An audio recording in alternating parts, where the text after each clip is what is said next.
Allied blenders IPO फिलहाल market में ये आईपीओ आया हुआ है और आज के इस वीडियो में मैं आपको बताने वाला हूँ आपको इस आईपीओ में अप्लाई करना चाहिए नहीं करना चाहिए, इसकी बेसिक डिटेल्स और जीएमपी। ठीक है, तो वीडियो को स्टार्ट करते हैं इसकी बेसिक डिटेल्स के साथ में। तो जैसा कि आप देख ही सकते हैं, कंपनी है वो 2008 की स्टैब्लिशमेंट है, मतलब कंपनी 2008 में स्टार्ट हुई थी। ये एक Indian made foreign liquor company है।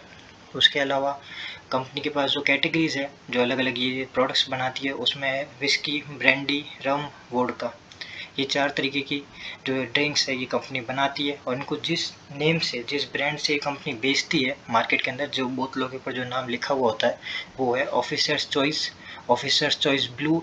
तो कंपनी का मेन काम लिकर का ही है। बाकी इसमें साइड में इतना बताया हुआ है कि जो ड्रिंकिंग वाटर होता है उसको भी पैकेजिंग के साथ में सेल करती है। तो ये तो एक साइड बिजनेस हो गया, मेन तो वही है लेकर का बिजनेस। ठीक है, उसके अलावा यहाँ पे एक डाटा बताया हुआ है कि जो ऑफिसर चॉइस विस्की है वो 1998 में बनी थी। ठीक है, फर्स्ट टाइम। और ये प्रीमियम विस्कीज के अंदर काउंट होती थी, मतलब प्रीमियम विस्की का जो मार्केट होता था ना, उसमें ये काउंट हुआ करती थी ये विस्की उस समय। उसके अलावा 2016 टू 2019 इस साल के अंदर ये जो विस्की है सबसे ज़्यादा सेल हुई थी वर्ल्ड वाइड के अंदर, इंडिया में नहीं पूरे वर्ल्ड वाइड के अंदर सबसे ज़्यादा सेल हुई थी इन सालों में।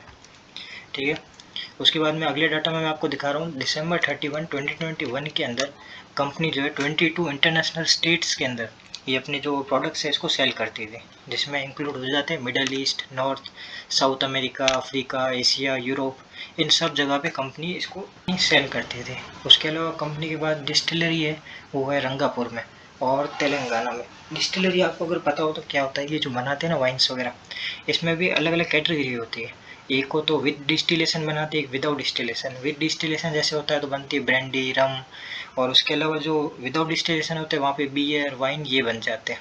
ठीक है, उसके अलावा इधर बताया हुआ जो एरिया है इनके पास में उन दो जगह पे रंगापुर तेलंगाना के अंदर वो है 74.95 एकर्स का, जहाँ पे ये अपना जो प्रोडक्ट्स है वो बनाते हैं। उसके अलावा बिल्डअप एरिया है, मतलब कि जो ले रखा है इन्होंने, मतलब इनका खुद का ओन नहीं है, रेंट टाइप आप समझ सकते हो वो, तो वो है 50,000 स्क्वायर मीटर्स का।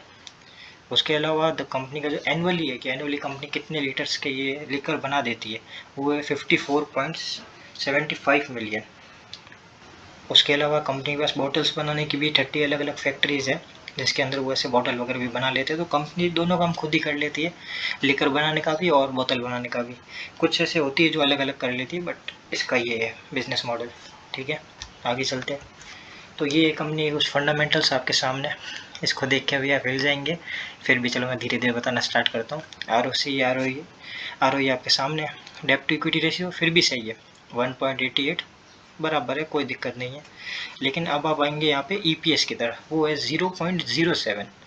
और उसके अलावा जो पी रेशियो आपको दिख रहा है वो है 4284। अब आप समझ सकते हैं ये पी रेशियो क्या है। आपने मेरे बाकी वीडियोस तो देख रखे होंगे ना, आपको कितना पी रेशियो देखने मिलता है, 60, 40, 100, 80, इतना। ये 4000 का पी रेशियो चल रहा है यहाँ पे। आपको शायद पी रेशियो का मतलब इतना नहीं पता, मैं आपको बताऊँ पी रेशियो क्या होता है। मान लीजिए कोई शेयर है 10 रुपये का, मार्केट में चल रहा है। अब पी रेशियो है उसका इंटू 10। ठीक है, 10 उसका पी रेशियो है और उसकी प्राइस अभी 10 है। तो पी रेशियो ये कहता है कि आप इस शेयर का कितने गुना पे करने को तैयार हो इसको खरीदने के लिए मार्केट के अंदर। मतलब कि जो इन्वेस्टर है फिलहाल वो इसको इंटू 10 मतलब 100 रुपये पे, मतलब इतना ज़्यादा पे करने को भी तैयार है। ठीक है, इसको खरीदने के लिए 4000 पी है। मतलब आप समझ सकते हैं कि इसकी ये कंपनी कितनी ज़्यादा ओवर वैल्यूड है, मतलब लोग कितना ज़्यादा पे कर रहे हैं आईपीओ के अंदर इस पर्टिकुलर शेयर्स को पाने के लिए। तो अभी भी आप नहीं समझेंगे तो मैं आपको उसको कंपेयर करके दिखा देता हूँ इसकी पीयर कंपनी से। तो ये अलग अलग 3 और कंपनियाँ हैं जिससे इस कंपनी का कंपटीशन है। ठीक है, अब इनके पी रेशियो आप देख सकते हैं 68.59, उसके अलावा 100.51, उसके अलावा 20.85, ये है पी रेशियो। वहाँ पे 4000 का पी रेशियो। EPS आप यहाँ देखिए 0.07 और बाकी जगह देखिए 16.01, वहाँ पे इक्वल है, जैसे कि फंडामेंटल्स क्लियर होते हैं। इस कंपनी के फंडामेंटल्स सही नहीं दिख रहे, बाकी चीज़ें तो जैसे कंपनी ने अपनी स्टार्टिंग में तारीफ़ की, मैंने आपको बताया सारे पैराग्राफ्स, वो सब तो सही है। ठीक है, मैं आपको आगे लेके चलता हूँ इसके ग्राफ की तरफ।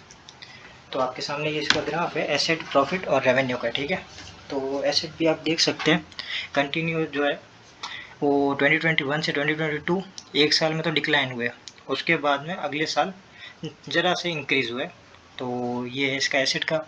उसके अलावा प्रॉफिट आप देख सकते हैं 2021 से 2022 डिक्रीज़ हुआ है, फिर दोबारा 2023 के अंदर ज़रा सा इंक्रीज़ हुआ, लेकिन 2021 से कंपेयर करें तो प्रॉफिट कम ही है, ठीक है। उसके अलावा रेवेन्यू की बात करें तो वो 2021 से 2022 के अंदर इंक्रीज़ हुआ है, फिर वापस 2023 के अंदर ज़रा सा हमें डिक्रीमेंट देखने मिला है। तो ये भी कुछ क्लियर नहीं कि भाई कंटिन्यू ग्रोथ देखने मिल रही है या कंटिन्यू डिक्लाइनमेंट, कुछ नहीं है, बस चल रहा है। तो बाकी आगे देखते हैं। और तो जो कंपनी की पर शेयर प्राइस रहने वाली है वो रहने वाली है 281 रुपीज़।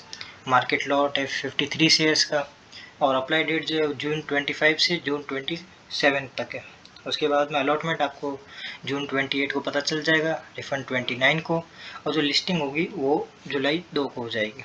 और जो मिनिमम अमाउंट आपको चाहिए इसमें अप्लाई करने के लिए वो है 14,893 रुपीज़ का, ठीक है। उसके अलावा देखते हैं इशू साइज़ जो कंपनी का वो थोड़ा बड़ा है, 1500 करोड़ का इसका इशू साइज़ है, जिसमें 1000 करोड़ तो फ्रेश इशू है, मतलब सारा का सारा पैसा कंपनी की डेवलपमेंट में आगे जाने वाला है। उसके अलावा जो बचा हुआ 500 करोड़ है वो ऑफर फॉर सेल है, मतलब कंपनी के कोई एग्जिस्टिंग शेयर होल्डर अपने शेयर्स को बेच के सारा पैसा खुद ले जाने वाले हैं। अब बस इसकी जीएमपी रह गई जो मैं आपको बता दूं। कंपनी का जो ग्रे मार्केट प्रीमियम है वो है 95 रुपीज़ का। जो लिस्टिंग गेन के चांसेस हमें देखने मिल रहे हैं वो है 33% के। तो हाँ, ये लिस्टिंग गेन के चांस तो अच्छे हैं, क्योंकि 33% देखो बुरा नहीं है, ये अच्छा है आईपीओ के लिए। लेकिन फिर भी जैसे कि मैंने इसके फंडामेंटल देखे उस हिसाब से मैं अपना ओपिनियन बता रहा हूँ। लॉन्ग टर्म तो इस कंपनी को लेके नहीं चले, देखते कंपनी को लिस्ट होने दो, लिस्ट होने के बाद क्योंकि इसकी भी रेशियो ज़्यादा है, तो इंडस्ट्री के एवरेज के हिसाब से अगर हम चेक करें तो कंपनी को थोड़ा सा तो अपनी वैल्यूएशन सही करनी पड़ेगी, वो थोड़ा सा तो नीचे आएगी करेक्शन करने के लिए। तो जब वहाँ पहुँचे तब आप इसमें फर्दर फ्यूचर के लिए इन्वेस्ट कर सकते हो, क्योंकि हाँ कंपनी में जानता हूँ जिस इंडस्ट्री में है वैसे ही कंपनी बहुत ग्रोथ करती है, लेकिन हमने इसका प्रॉफिट देखा ही है कि रेवेन्यू तो कंपनी का बहुत ज़्यादा है लेकिन प्रॉफिट कंपनी कम कर पा रही है। तो इसलिए मैं यही सजेस्ट करूँगा कि इसमें अप्लाई करूँ। अलॉट होता है तो जिस दिन लिस्टिंग गेन हो उसी दिन मार्केट में आईपीओ ओपन होने से पहले जब प्री ऑर्डर चल रहे होते हैं उसी समय इसको सेल कर दो। 35% पे आप सेल कर दोगे, आपके लिए अच्छा रहेगा इतना ग्रे मार्केट प्रीमियम। तो बस यही मेरी एडवाइस है, बाकी आप अपने हिसाब से डिसीजन ले लीजिए। मैंने आपको इसमें सारी डिटेल्स बताई दी है।